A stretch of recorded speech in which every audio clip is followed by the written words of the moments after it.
नमस्कार दोस्तों। स्वागत है आपका हमारे चैनल इनसाइड बुक्स एआई पर, जहां हम आपको ऐसी किताबों, विचारों और ज्ञान के बारे में बताते हैं जो आपके जीवन को बदल सकते हैं। तो अगर आप भी चाहते हैं अपनी जिंदगी में सफलता और समृद्धि, तो इस बुक समरी को अंत तक देखिए। दोस्तों, क्या आपने कभी सोचा है कि हम पैसे के बारे में क्यों सोचते हैं और क्यों हमारे पैसे कमाने, खर्च करने और बचाने के तरीके अलग-अलग होते हैं? क्या यह सिर्फ एक संख्या का खेल है या इसके पीछे हमारी मानसिकता और आदतें भी काम करती हैं? आज हम बात करेंगे एक ऐसी किताब के बारे में जो इस सवाल का जवाब देती है। द साइकोलॉजी ऑफ मनी, यानी कि पैसे का मनोविज्ञान। तो चलिए जानते हैं कि इस किताब से हमें क्या महत्वपूर्ण सीख मिलती है। इस किताब के लेखक हैं मॉर्गन हाउसल और इस किताब का उद्देश्य यह समझाना है कि पैसे का प्रबंधन केवल गणना और विश्लेषण का विषय नहीं है, बल्कि यह हमारे मानसिक दृष्टिकोण पर भी निर्भर करता है। हमें यह समझने की जरूरत है कि पैसे के साथ हमारा व्यवहार और निर्णय हमारी सोच और अनुभवों से प्रभावित होते हैं।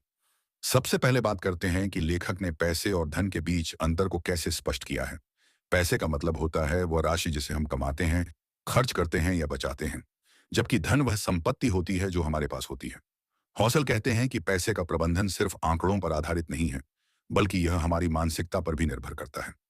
किताब में एक महत्वपूर्ण संदेश दिया गया है। पैसा एक दीर्घकालिक खेल है। इसके लिए आपको तुरंत परिणामों की उम्मीद नहीं करनी चाहिए। हमें धीरे धीरे सोच समझकर और धैर्य के साथ फैसले लेने चाहिए। लेखक बताते हैं कि जब हम जल्दी जल्दी पैसे कमाने की कोशिश करते हैं, तो हम अक्सर गलत फैसले ले लेते हैं। हमारी वित्तीय सोच हमारे अनुभव और परिवेश से प्रभावित होती है।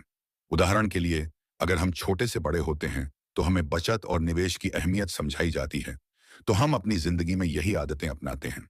वहीं अगर हम बचपन से यह सुनते हैं कि पैसा बुरा है, तो हम जीवन भर पैसे के प्रति डर महसूस करते हैं।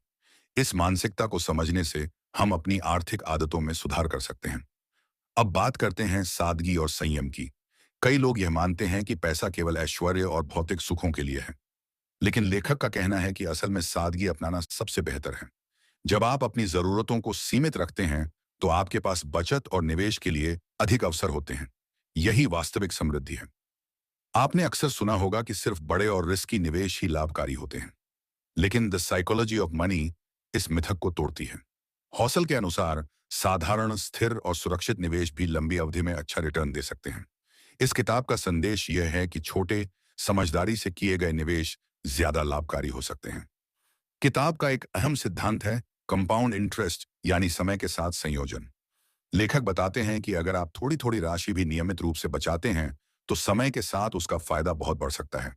यह न केवल निवेश के लिए, बल्कि हर प्रकार की वित्तीय योजना के लिए अहम है। पैसों के मामलों में हमारी भावनाएं भी अहम भूमिका निभाती हैं। जब हम घबराए हुए होते हैं, तो हम अपने निवेश को बेच सकते हैं या बचत करना छोड़ सकते हैं। लेखक हमें यह समझाते हैं कि वित्तीय निर्णय लेते समय हमें तर्क संगत और संतुलित रहना चाहिए, न कि भावनाओं के आधार पर। किताब में एक और अहम विचार यह है कि सफलता केवल पैसे से नहीं, बल्कि मानसिक शांति और संतोष से मापी जाती है। जब आप अपने वर्तमान से संतुष्ट होते हैं और उसमें खुशी पाते हैं, तो वह भी एक प्रकार की सफलता है। तो दोस्तों, द साइकोलॉजी ऑफ मनी हमें यह सिखाती है कि पैसे का सही प्रबंधन केवल गणना और विश्लेषण पर निर्भर नहीं है, बल्कि यह हमारे मानसिक दृष्टिकोण, आदतों और सोच का परिणाम है। अगर हम अपनी मानसिकता को सही दिशा में मोड़ें, तो हम अपनी वित्तीय स्थिति को बेहतर बना सकते हैं। अगर आपको यह वीडियो पसंद आया हो, तो कृपया इसे लाइक और शेयर करें। और यदि आप चाहते हैं और ऐसी किताबों और ज्ञान के बारे में जानना, तो हमारे चैनल को सब्सक्राइब जरूर करें। अगर आपको किसी और बुक की समरी चाहिए, तो हमें कमेंट करके जरूर बताइए। हम बहुत जल्द उस बुक की समरी लेके आएंगे।